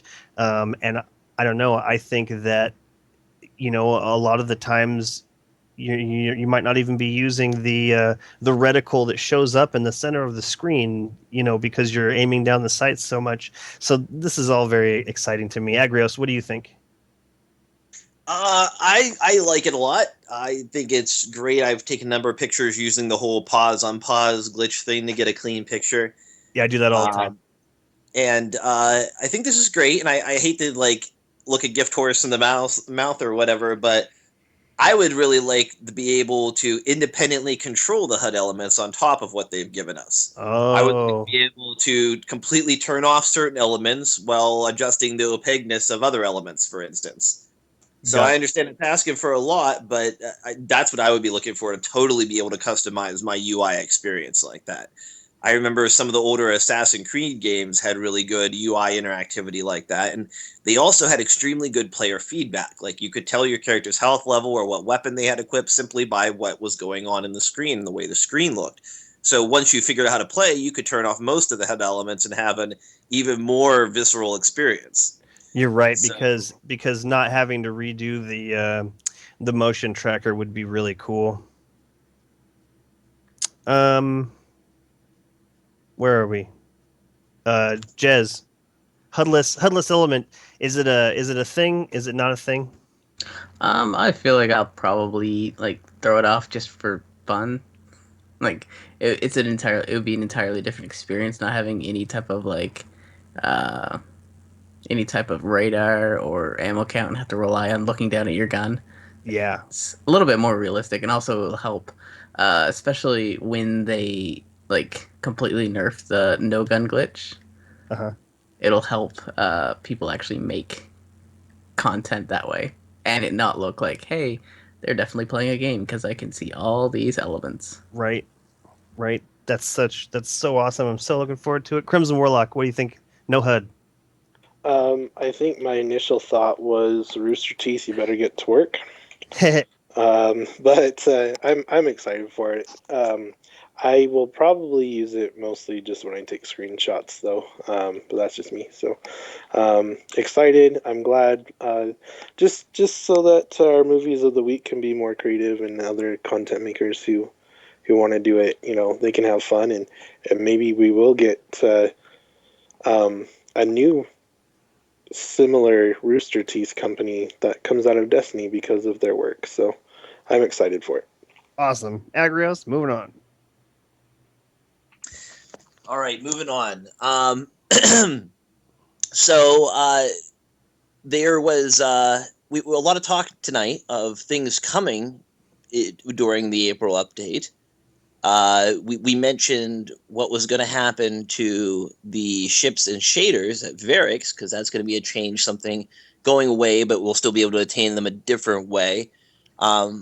They note tonight that the Trials emblem, the perfect run Trials emblem, will in fact be going away with the April update, giving us 2 short weekends if you're like me and only went there in year 1 to go ahead and get that year 2 Trials emblem. I wasn't really personally expecting to see this go away until perhaps the fall update. So, are you? Is this a good thing? Is this a bad thing? Do you have it? And is it going to be replaced with something new immediately, I suppose? Yeah, I would assume that it would just be replaced immediately. Also, for any of you out there who are wondering, how in the hell am I going to get to the lighthouse? This is how you do it. Go to Spanky's channel and hang out and watch and enter the raffle. And I've been going to his channel to study his moves because he's a really good player, and I feel like there's a lot you can learn just by watching him. But I'm going to go and sit in his chat, and I'm going to raffle, and I'm hopefully going to win a spot because I want this new emblem, whatever it is. And I'm happy that I have this one. I'm happy as hell that I don't have to stress out about having to get it. I'm sad that I never got the first one. Didn't really try. Didn't really play very much PvP. I feel like PvP is an extension of PvE in that you do a bunch of PvE, and at some point you might not get tired of it, but it will feel like you can do more. And when you step into the realm of PvP, there's it's a whole different creature, but it's the same game. Spanky, Mhm. I wanted to give you an opportunity. Last week we had you on. You said you had a lot more notes. I'd like to take this opportunity right now for you to just give you the floor, and spill it. What is it that you had to say? I mean, there's still so much that I can learn from you, and anyone listening right now. I asked for 3 different. What were your top 3 things were to be in PvP/trials, and you gave it to us. And then after the show, you said you had a bunch more. And one of those things was waiting for the other guy to make a mistake. And so I'd love to hear what else you had on that list. Like, this emblem is going away. It's going to be replaced by a new one. You're going to have so many people in your chat waiting to try and win that raffle. I'm going to be one of them. What do you say to the people who want to go there on their own, or even who want to join you on this quest? Like I know that I told you guys, hey, just tell me where you want me to be, and I will go and do that because that is going to be what's best. I don't necessarily know what the best movements are, and so I'm happy to be, this moldable clay. What do you say to people out there? Well, there's several things that you can do, and when you start to try to get better at trials, and you kind of realize that, hey, me and my team can get to 4 wins or 8 wins or whatever it may be, and then we just kind of hit a wall. Once you realize that, is there a way for us to get past this wall, or am I just doomed forever? The negativity portion, oh, I'm just doomed. I'll never make it. Yada yada yada, is not the way to look at it, because if you say you can't, then you never will. And it's kind of like you, Remy. You said you just didn't even want to try it at one point because you were just so discouraged. Negativity will get you nowhere in it. The best thing to do is stay positive.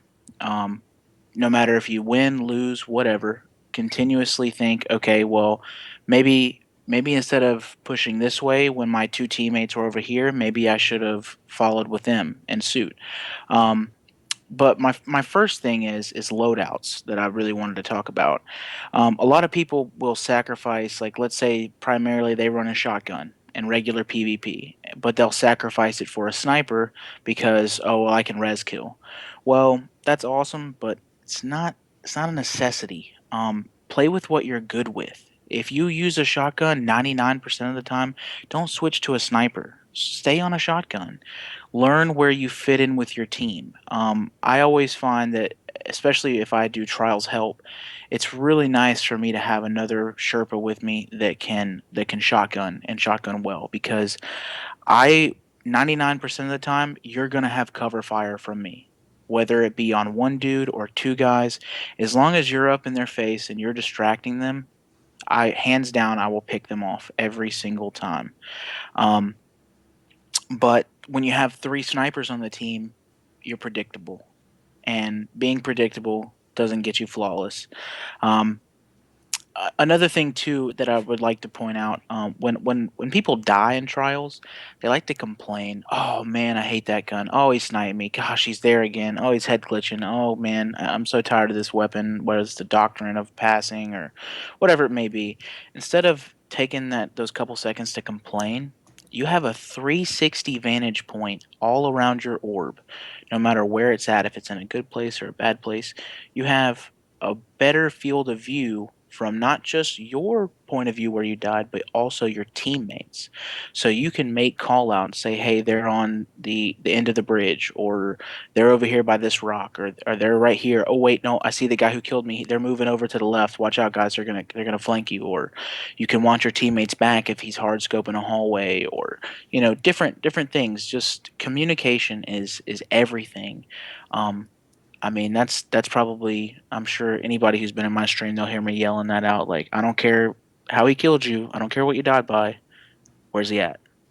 Um, so that's a big thing for me is I want constant chatter. I've hopped into several like just groups where I've helped people and they'll be talking about real life things. That's good and dandy when we're in orbit and we're flying in, but when we're in the game, I don't want to hear that. That's not what we're here for. Um, Also, map positioning is a big thing. Um, there's several different spots on different maps where it's key to get to those spots first. Um, because most of the time, if you don't, then it's kind of over. Trials is sometimes with those, it's a big thing, but it's not, because a lot of the maps are symmetrical. So no matter what side you're on, you kind of have the same vantage points. Like for example, Pantheon or Bannerfall, very symmetrical maps. Most of them are gonna be like that. Occasionally, you'll get stuff like the Drifter or like this last one, Frontier, where they're not super asymmetrical, but they're kind of close. But map positioning is a big one. If you can get to a spot before another guy and you can hard scope that lane, most of the time you're gonna win, unless you just get one of those unlucky times. But I mean, I think I'll have to post it in chat. You'll have to give me a second. Going back to the call outs, everybody says, well, I don't know the call out. I don't know what you're talking about when you say ice cream. Like on Widow's Court, when I would always call out ice cream, people would be like, I don't know. I have no idea what you're talking about. What is that call out? They get upset about it. Um, Let me copy this link real fast. Um,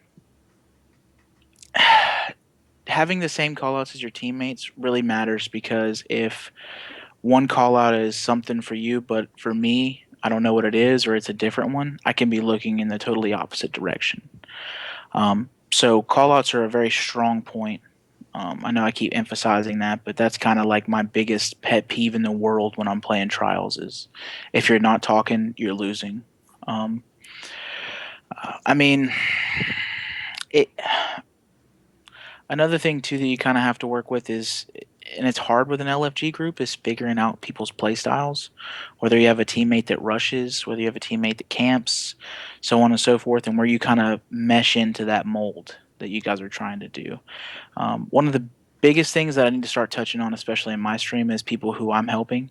Um, I don't really, I don't really instruct them where to go until the round is over, or try to fix their mistakes while the round is happening. So that's kind of a problem on my part. Um, Another thing too is if someone is rushing, you don't always have to rush with them. Sometimes your placement is better farther back, laying down cover fire. I think that's one of my biggest problems that I've noticed is they'll see my other Sherpa with me, whether it be Sean or my buddy Picro, and they want to rush with them, and that's great. Sometimes, like if I get one pick down at the beginning, I snipe somebody right off the rip. just 2v3, that's awesome. Go for it.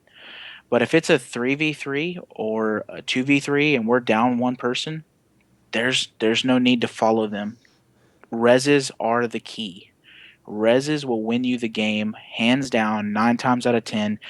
Don't if you haven't put a shot on that guy, don't go for him. Go for the revive. 100%. If he's not less than half health, don't worry about it. Come back later because 2 guns are stronger than 1 always. I mean, do you guys have anything to add to that? I mean, I got more things, but it's going to take me a second. Well, I wanted to say that this makes a lot of sense. Why I feel our our outings went so well, because I'm not that push guy until I felt like it was natural for once you picked off that first person. Yeah, if everybody rushes in, we're going to overwhelm them. They're either going to have to fall back, or else we're going to run them over. And I I really felt comfortable being the kind of person who just keeps them out of the open. There was at one point you said that I had really good suppressing fire because I kept that person from just running this lane. I wasn't able to kill them, but I was able to push them back. And so I feel like our play styles really meshed well because, especially after Sean went shotgun, like that was really exciting times in Trials for me, was because there was this. Each of us was playing a different role. He was going up there and disrupting their focus. You were picking them off as they were trying to figure out what to do next, and I was able to provide some kind of just a lay down of fire. Like they knew they weren't safe running out there. They didn't know what my skill level was. They didn't know if I was going to be able to just pick them off, but it was just another aspect that helped throw them off balance, and that is exciting. This is all exciting. Like I've really been pushing hard with PvP. I've really been enjoying it. And so hearing all of this is great. Staying positive is such a great point. Using call outs is that's an amazing, knowing where you, like, it doesn't matter what you call things as long as each of you knows what it is, as long as there's an agreed upon thing. Like once you pointed out ice cream, that's just what that is to me now. Using downtime when you're in an orb for the 360 view, and on top of that, if the person that just killed you is still alive, you are watching him. You are watching that person. You can see them through buildings, and you're able to say he's going all the way around or he's right on my body. Like that's and reses are absolutely are the key. I noticed that the hardest people that we fought were the people who used reses, like, oh, it's one versus three. If we let them get to an orb, that's it. It's 2 versus 3. We let them get to the other one. We might as well have not played this whole beginning part.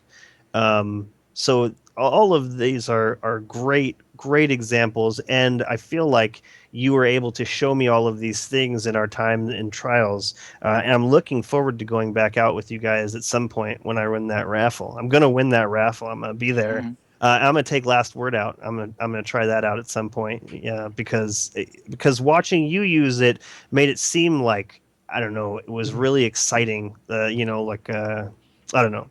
Continue. Well, another thing I want to touch on too is snipers. Are kind of like the go to um, in trials. About 9 times out of 10, you're going to run into a sniper. If it's a long range map, it's always going to be a sniper. Most of the close range maps, relatively nobody snipes. I think me and maybe a handful of PvP players snipe on stuff like the anomaly or what's that one, the drifter. Um, that's kind of only for the sniping. I don't even really want to say elite because I'm nowhere near elite by any means or even relatively good. But um, it takes a lot of skill to use a sniper in a shotgun setting, and that kind of brings me to the point of, instead of, if you're gonna use a sniper, there's different ways to use it. I suggest that you either watch Crafty stream, Real Crafty, or you can watch mine if you'd like. It doesn't bother me if you would rather go to his. Significantly better than me, but he will kind of show you how to snipe rushing lanes rather than just only challenging sniper lanes. Most of the time, if you have a guy on the other team who constantly is in your face with a shotgun and his other teammates are sniping, you can kind of catch him with his pants down. If you kind of know the area he's going to run, stay out of the sniper lanes, the general ones, and try to pick him off first. Because if you can put them on tilt at the beginning by saying, "Oh man, he just got sniped. Okay, hold on, we got to start moving forward. We can't just sit here in the spawn." Then now you're eliminating the possibilities for them. You're starting to kind of whittle their hopes down, if that makes sense. And another thing too, a tip is don't ever double peek. If you're sniping and a guy sees you and you shoot a shot and you miss, do not peek the exact same way you peeked. That's the biggest thing I can say, and I have said it many a times in my stream when I double peek somebody and get destroyed. Like, there we go. Here I am back at it again. Hey, you know what? That's a hard one to learn. That is a really hard one to learn. On that really long map where you pick up the night stalker's bow.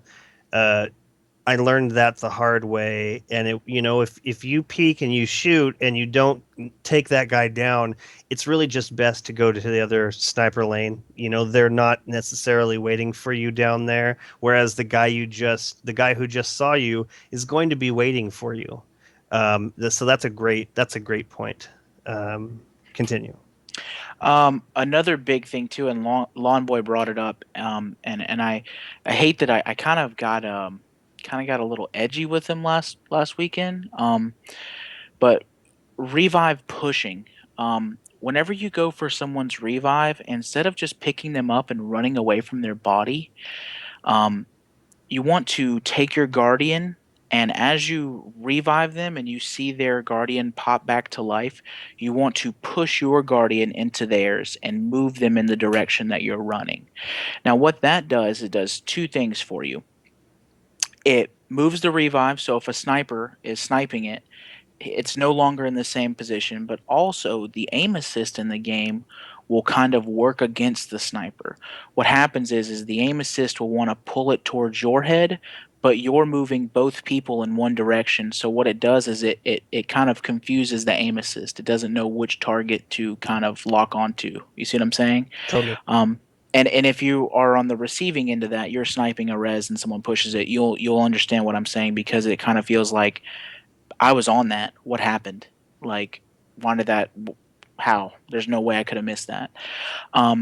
So that's a big thing, a big thing, especially going up against somebody who is just picking your teammates off constantly, because that can, I mean, feeding somebody kills is just as bad as not playing, because all you're doing is you're giving them super energy, you're making your revive timer longer, and you're putting your teammate in the line of fire. So I've done it many times where somebody will go to get a revive and I'll snipe him and he'll pick the revive up right as I'm sniping him.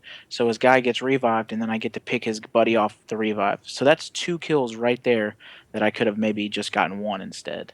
Now I have double the super energy. Yeah, that was a difficult one for me. There's knowing that there's people waiting to pick you off. It's difficult to want to try and push the body because you slow down, but it is, I've seen it from my own point of view, and it definitely is. It definitely is a way big bonus. Continue. One thing that I really want to point out is, don't get me wrong, it's nice to push as a team, but everybody pushing from the same direction is kind of is not a good thing to do. I'm normally the flank player, so what'll happen is, like, let's say I get a pick, I'll have, let's say, for instance, Sean and you, Remy. I'll have you guys push from the general direction that you're in, but I will either flank from the right-hand side or the left-hand side to kind of put side pressure on them. So if they're focused on you, they have absolutely no idea I'm over there. But if they see me, then that opens you guys up for primary fire. Yeah. Does that make sense? If you have someone coming in from two directions collapsing on you, you can't turn both ways at the same time. Your guardian can only face one way. If I were to give any tips, if you're in the situation of maybe a 2v1 or a 3v1, to where you're the last guardian standing on your team, and it's coming down to like make or break it, always, always, always keep the enemy in front of you. You never want to have them to the side or behind you. You never want to give them the chance to shoot your back. You always want to have them in. I forgot the angle that I was going to use, but almost like a 90-degree angle. But if the 90-degree angle was tilted a little bit, almost, you don't really want to. I hate to say it like this, but you don't want to give them an advantage over your line of sight versus theirs. And the reason being is, if there's nobody behind you or to the sides, there's only one way for you to shoot. Does that make sense? It's kind of hard to put into words. Uh-huh. It's easier done than said, I guess. If you watch me play, what I'll do if I'm in a 1v3, what I'm gonna do is I'm gonna kind of take myself into an area to where I have an escape route, but at the same time they're gonna have to funnel in this way. They're gonna have to come to me right here. If they push from, the route that I'm gonna exit, most of the time, especially with the hunter, I use blink. What I'll do is I will slide to them and then blink over, or blink through the doorway before they get there. And it just kind of takes some time to get used to. The best thing I could tell you to do if you really want to practice it is go into the elimination game mode. Have your buddies just go kill themselves and try it out. It's aggravating. It's not a fun way to play, but it will definitely pay off in the long run if you really want to get to the lighthouse. Another thing too is I've seen a lot of people, especially if you get like past 7 wins and you take a loss, everybody on the team gets into this sulk mode where they're like Charlie Brown kicking their can. Don't do that. Don't worry about it. That game that you just played, well, it's gone. You can't go back. Worry about what are we doing this game? How can we make this game kind of go our way? And that kind of goes back to the positivity thing. But I mean, if I had to make a suggestion for anybody, if you don't want to practice any of these tips, like in game, or you don't have time, the best thing to do, I can't tell you how much I've learned from just watching Real Crafty, and don't just watch his stream to see how awesome he is at sniping. Watch him to realize what routes is he taking, how is he taking these angles, where is he positioning himself to see this person. Kind of just realize the kind of chess moves behind it. Trials is a game of chess. If you move the piece in the wrong way, it's checkmate. Excellent.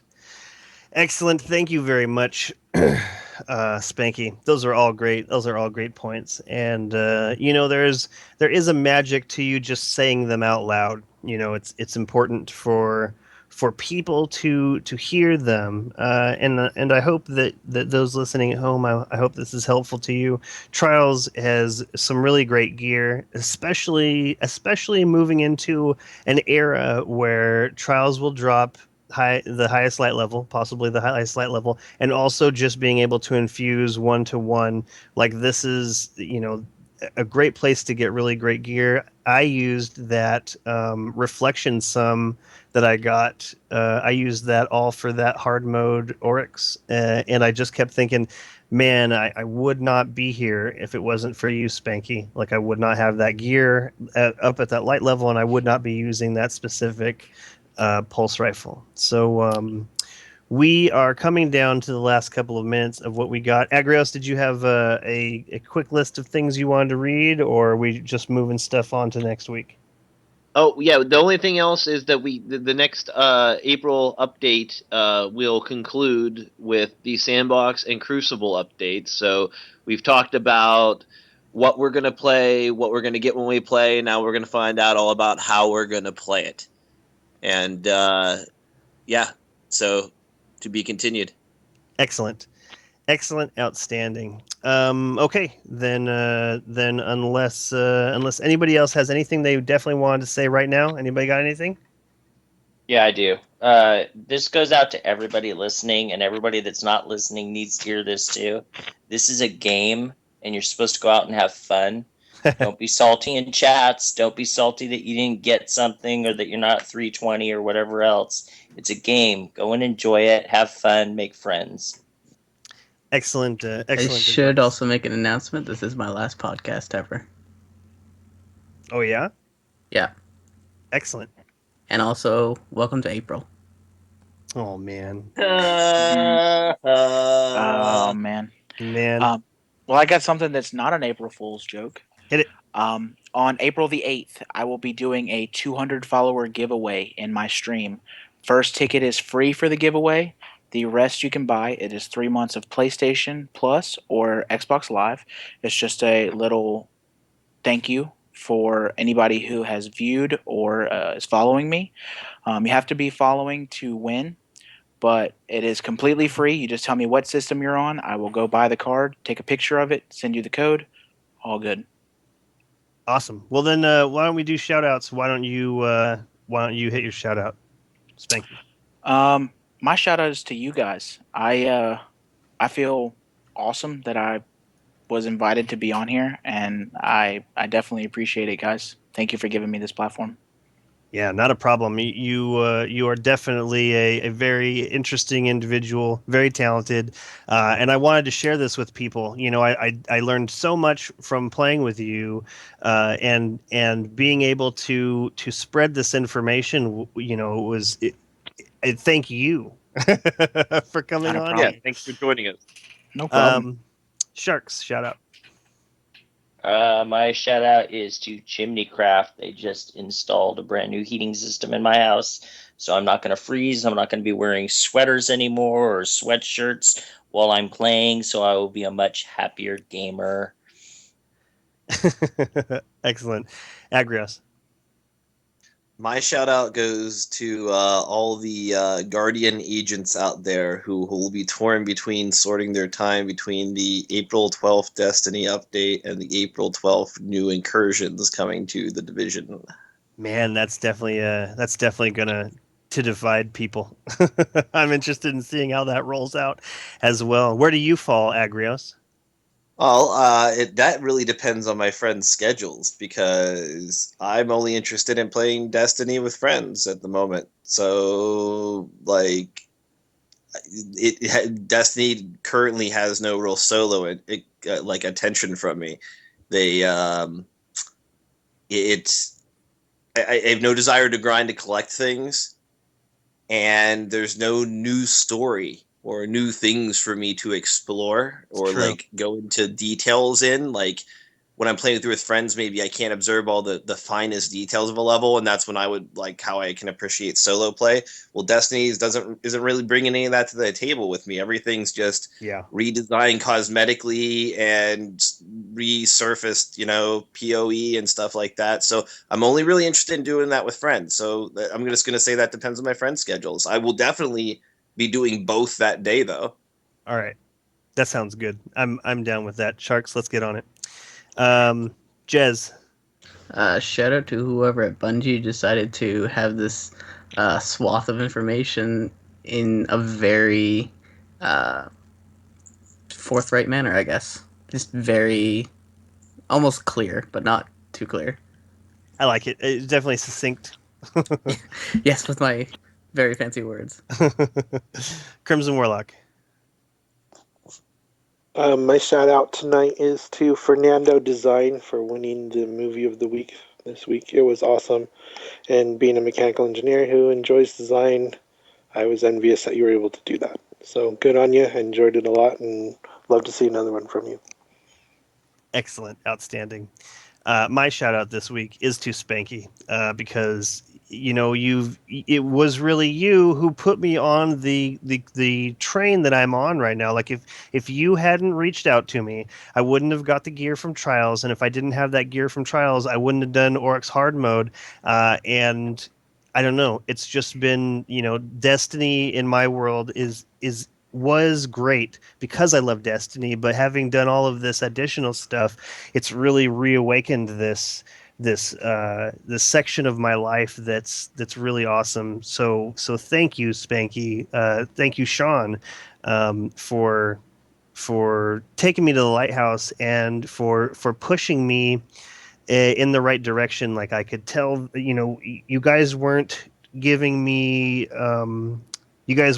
compliments where there wasn't a reason. Like every time you guys would tell me that I did a good job, I felt it was because I had done a good job. And thank you for taking the time to just sit down and point out where I needed to be.